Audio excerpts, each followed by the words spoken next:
রানীমা, রানীমা, এবার অন্তত গদাই ঠাকুরের বিষয় একটু ভাবুন। ওর কোনো বোধজ্ঞান নেই।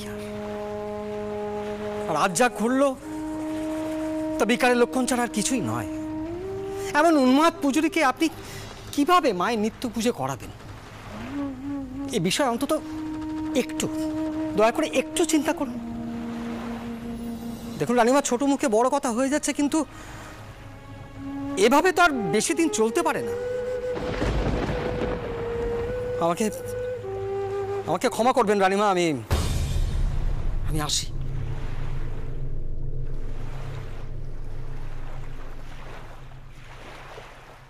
কোথায় আমি ভাবলুম চোর চাহুরের সাথে পরামর্শ করব বড়নাথ বউয়ের বিষয়, তাও আমার কপালে নেই।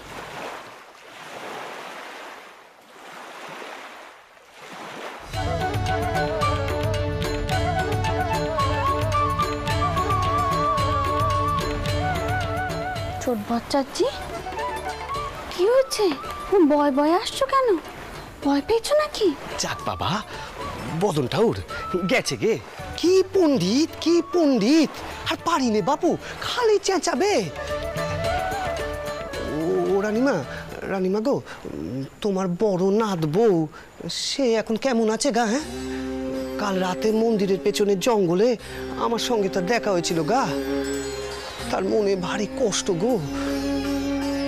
আমি মারে কইলুম, মা পাথর হয়ে আছে গা, পাথর হয়ে আছে। অমন কচি মেয়ের দুঃখ দূর করতে পারে না সে।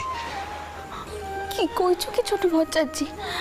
তুমি আমার বড়নাথ বউকে দেখেছিলে? আমি জানি না গো, সে এমন রাতের বেলা বাড়ি ছেড়ে কেন বেরিয়ে গিয়েছিল। আমার খুব ভয় করছে, জানো তো, খুব অস্থির লাগছে আমার, খুব অস্থির লাগছে। আচ্ছা ছোট বচ্চাজি, আমাকে এখানে কথা কও দেখি, আমার বড়নাথ বউয়ের খুব খুব বিপদ হতে যাচ্ছিল কি? একজন ভালো মানুষের বেটা তার মান রক্ষা করেছে গো, তার মান রক্ষা করেছে। রানীমা গো, কাল রাতের বেলা ওই মন্দিরের পেছনের জঙ্গলে আমি মায়ের নাম নিতে যাচ্ছিলাম, তখন তোমার বড় নাথ বউয়ের সঙ্গে দেখা। ও মা, এদিকে রানীমার বড় নাথ বউ। হঠাৎ দেখলুম দুটো ষণ্ডা প্রকৃতির লোক এক বিধবা মহিলাকে অসম্মান করার চেষ্টা করছে। আমি অবশ্য তাদের মেরে ঠান্ডা করে দিয়েছি। ওই দেখুন,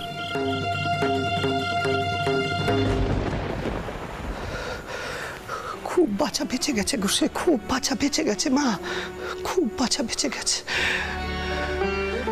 বুঝি নে বাপু, এইসব কচি কাঁচা বেদবাদের জীবন কি নিয়ে কাটবে? মা যে কি চায় তা জানি নে। আমি ভুল কিছু কই নে।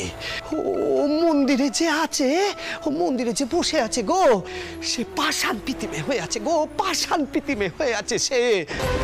মানুষের দুঃখ কষ্ট শোক তাপে তার কিছু যায় আসেনি, তার যায় আসেনি কিছু। পাষাণ পেতেমে, পাষাণ পেতেমে মারে, পাষাণ পেতেমে তুই, পাষাণ পাষাণ পেতেমে, পাষাণ পেতেমে মা, তুই পাষাণ পেতেমে। বুঝি নে বাপু, এইসব কচি কাঁচা বেদবাদের জীবন কি নিয়ে কাটবে?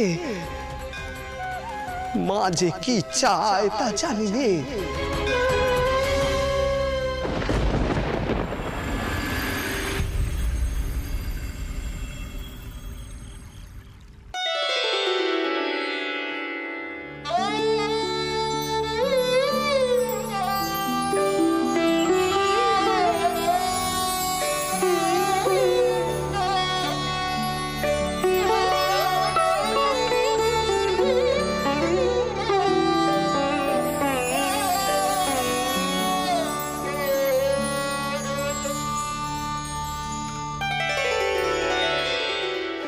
ওটা কি প্রসন্ন? আপনার রুমাল। তোমার মাথা কানা একেবারে গেছে। ওটা আমার রুমাল হতে যাবে কেন? অমন নকশা করা রুমাল আমার নয়। হ্যাঁ, মনে হয়তো কইবেন আপনি, তবুও আমি আপনার সব কটা রুমালে হ্যাঁ এমন করে নকশা তুলে দেব।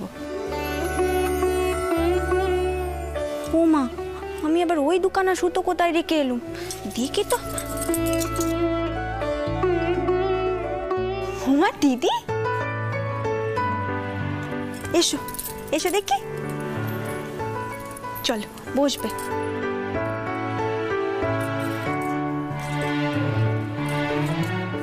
নকশা তুলছিস বুঝি? আমাকেও শিখিয়ে দিবি? আমিও তোর ভাস ঠাউরের কাপড়ে নকশা তুলে দেব। জানিসই তো তিনি কত শৌখিন মানুষ। তবে কিন্তু সুন্দর নকশা হতে হবে, খারাপ নকশা হলে কিন্তু চলবে না। তেনার পছন্দ হতে হবে কি নে? তুমি কি কইছো গো দিদি? ভাস ঠাউরের জন্য নকশা তুলবে এখন? কি হবে তুলে? কেন? তিনি ব্যবহার করবেন? কত খুশি হবে বল দেখি। তেনার কাপড়ে এমন নকশা দেখলে খুব খুশি হবে। তিনি গানের আসরে যান কি নে?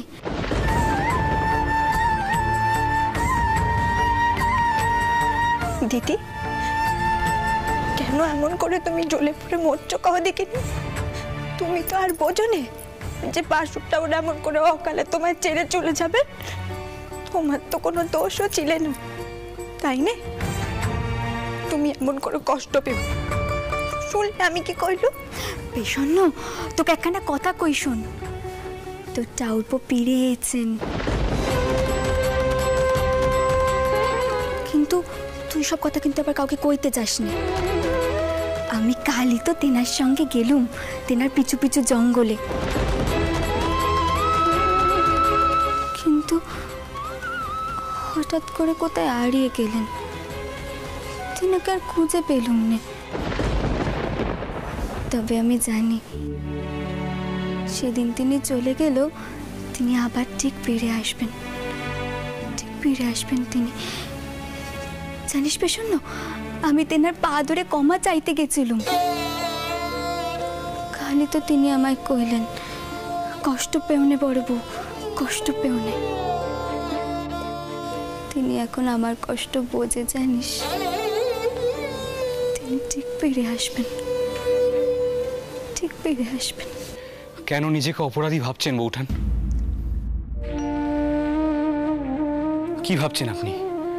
আপনি যদি মহেন দাদা সব অত্যাচার মুখ বুজে সহ্য করে তার সেবা করে যেতেন, তাহলেই মহেন দাদা বেঁচে থাকতো। আপনি যে কতটা ভুল ভাবছেন আপনি জানেন না বৌঠান। আমি দেখেছিলাম আপনি একমাত্র স্ত্রী যিনি স্বামীর অন্যায়কে অন্যায় বলেই মনে করতেন, পতিকে দেবতা ভেবে তাকে দোষ গুণ বিচারের ঊর্ধ্বে করে রাখতেন না। কোথায় আমার সেই বৌঠান? কোথায় গেল আপনার সেই সত্তা? চুপ করে উঠবো, চুপ করে। এমন কথা কইনি, থামোটা উঠবো, থামো।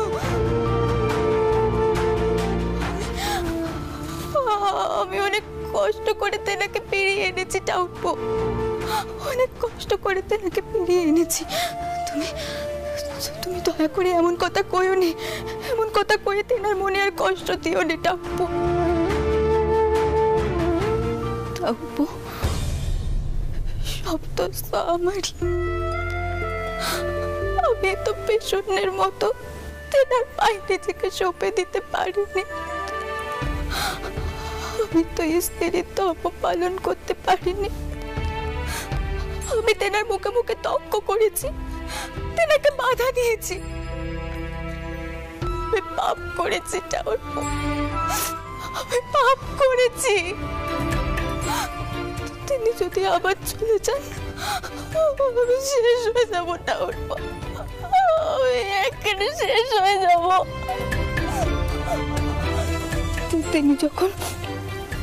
তিনি যখন আমাকে ক্ষমা করে দিয়ে আবার আমার কাছে ফিরে এসেছেন, আবার আমাকে সুযোগ দিয়েছেন তেনার সেবা করার,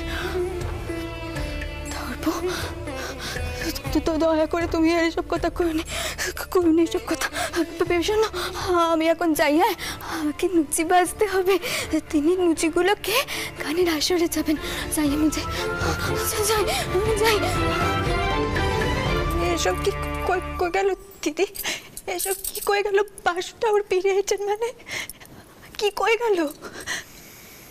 তবে কি আমার দিদির মাথা কানা সত্যি?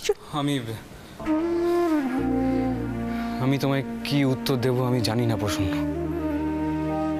বুঝতেই তো পারছো বৌঠানের মানসিক বিকার দেখা দিয়েছে, আর সেই বিকার থেকে তাকে কিভাবে টেনে বার করে আনা সম্ভব আমি জানি না। আর মানুষটা এইভাবে একা একা কি করে সারা জীবন বেঁচে থাকবেন সেই উত্তরও আমার কাছে নেই প্রসন্ন। সত্যি আমার কাছে কোনো উত্তর নেই।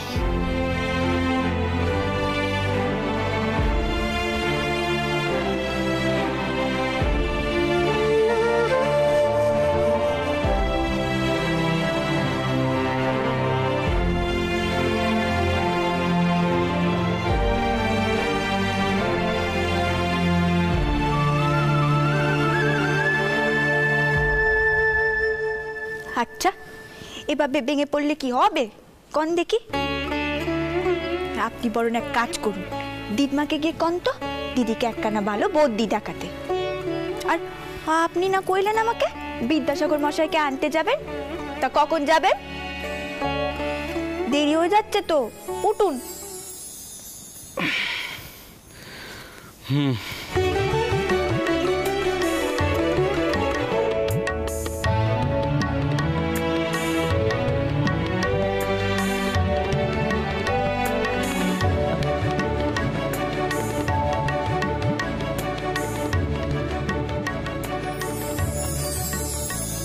ও কি ওটা আবার কার?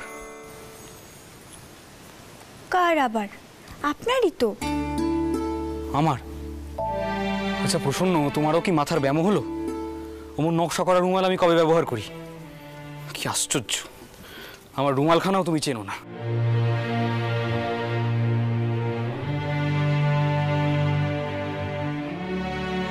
জানতো মান এমন দ্বারাই কিছু কইবেন তিনি। কত কষ্ট করে আমি নকশা কানা তুললুম।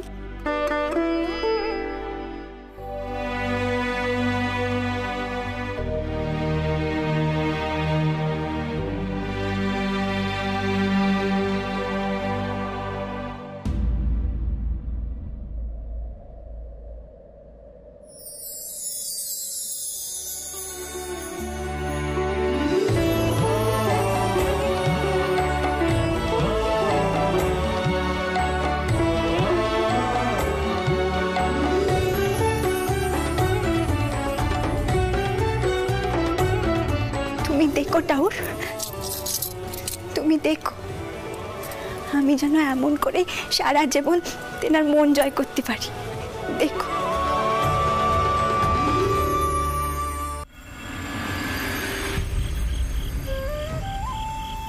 মা, মা কেমন মা, কেমন মা তুই? হ্যাঁ কেমন মা? মা হয়ে সন্তানের দুঃখ কষ্ট তুই বুঝিস নে। আমি তোরে এমন আকুল পানা হয়ে ডাকছি, তবু তুই সাড়া দিবি নে, সাড়া দিবি নে। কেমন মা তুই? কেমন মা? কেন দিবি নে, কেন দিবি নে, কেন?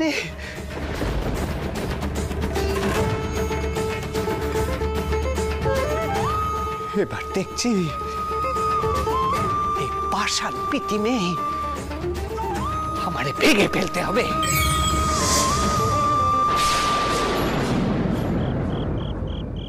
বুঝলে রীতে ঠাকুর, তোমার মামা আজ মুখে বলছে, কাল না কাজে করে দেখায়। কিছুই বলা যায় না। ছোট মামা, ছোট মামা, তুমি এসব কথা কি কইছো মায়ের সম্মুখে দাঁড়িয়ে? তুমি ওই মূর্তি পুজো করো আর সেই মূর্তি তুমি ভেঙে ফেলার কথা কইছো? হ্যাঁ, কইব না তো কি কইব? আর কি কইব ক দেখিনি? ওই মূর্তি আমি ভেঙে ফেলবো। আমি কি ওই মূর্তির পুজো করি? হ্যাঁ, ওই মূর্তির ভেতরে যে পাথর হয়ে বসে আছে আমি তো তার পুজো করি।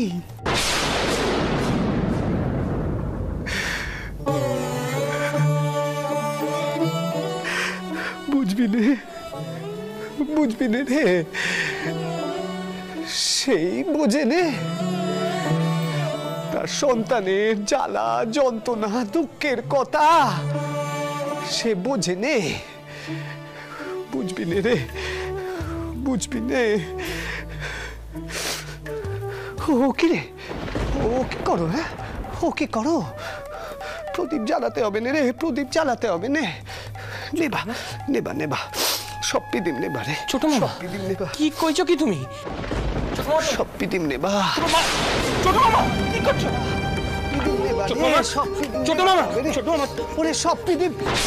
দেখুন দেখুন হলধারী ঠাকুর, গদাই ঠাকুরের কাণ্ডটা একবার দেখুন, দেখুন না। আচ্ছা হলধারী ঠাকুর, আপনি তো বয়সে বড়, সম্পর্কে দাদা হন, আপনি আপনি এবার একটা প্রতিকার করুন।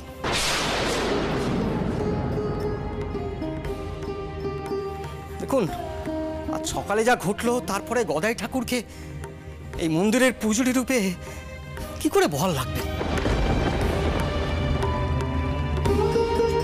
দেখুন সবাই আমাকে নিচু মনের মানুষ ভাবে, তাই আমি চুপ থাকছি। কিন্তু কিন্তু এবার আপনি অন্তত একবার বলুন, এভাবে তার বেশি দিন চলতে পারে না। গদাই, কি করছিস তুই? ও হলধারী দাদা,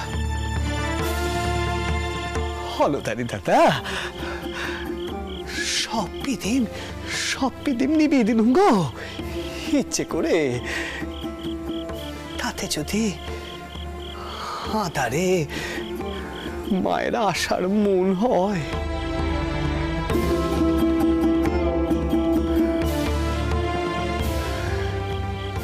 আমার পড়ার কানা শেষ না হয়ে যাওয়া পর্যন্ত বোধহয় মায়ের মন গলবে নে। এই নাকি মা?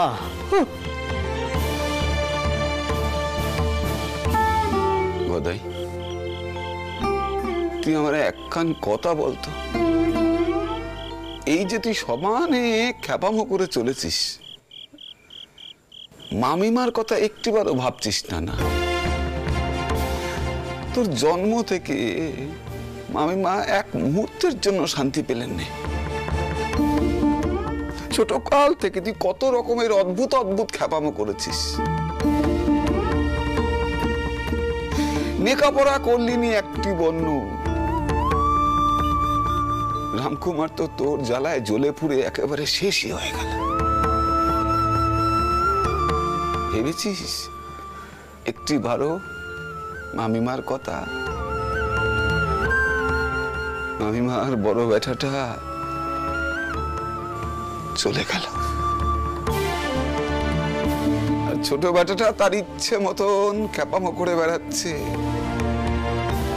এখন তো দেখছি মামিমা তোর জন্য একেবারে শেষই হয়ে যাবে রে। না গো হলধারী দাদা, না, অমন কথা কইও নে গো, অমন কথা কইও নে। কইছি আমি কি ইচ্ছে করে রে গদাই? কইতে তো তুই বাধ্য করছিস।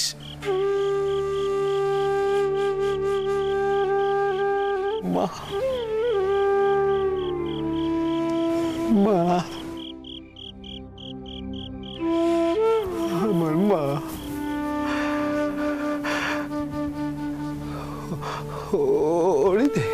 হৃদে রে, হৃদে, তুই এক কাজ কর দেখিনি, আমি বাড়ি যাব, আমি আমার পুকুরে যাবো রে, তুই তার সব ব্যবস্থা করে দে, হ্যাঁ সব ব্যবস্থা করে দে। হ্যাঁ আমি বাড়ি যাব, মা মাকে দেখতে যাব। আমার ওই মা আমার জন্য কাঁদে, আমার জন্য কাঁদে।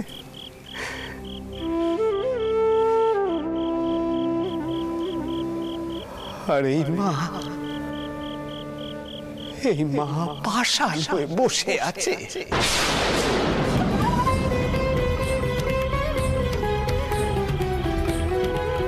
আমার ওই মাই ভালো, আমার ওই মাই ভালো। আমি চলে যাব, এখানে আমি থাকবো নে, থাকবো নে এখানে। আমি চলে যাব, আমি থাকবো নে এখানে, থাকবো না। শোনো মামা,